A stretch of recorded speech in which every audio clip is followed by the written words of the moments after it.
চাপাই নবাবগঞ্জ দুইজন বিশাল বিশাল মুফতি আছে, স্বামী আর স্ত্রী দুইজনই মুফতি। ভারতের কামানেরা মুজাদ্দেদে জামান কি ফতোয়া দিচ্ছে দেখেছেন?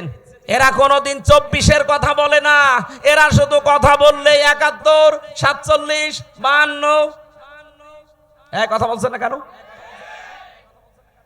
আরো কিছু তৈরি হয়েছে তাদের মুরিদ। এই পাবনার একটা হাবিব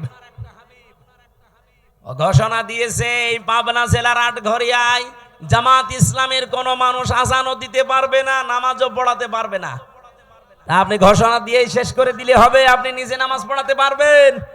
আজকে একজনের নামাজ দেখলাম, কি সূরা পড়ছে গো, ওনারা জিবরাইল নতুন নাজিল করছে, আলাম তারা কাইফা ফালা রব্বুকা বিয়াস। তাও তো আমি ভালো করে পড়ছি, এটা শোনান তো। কি তেলাওয়াত, আমার মনে হয় দাঁত মুখ ভেঙে যাবে। এই কথা যে বলতে পারে আমার মনে হয় তারে এখন থেকে ইমামতির জায়গায় দাঁড় করিয়ে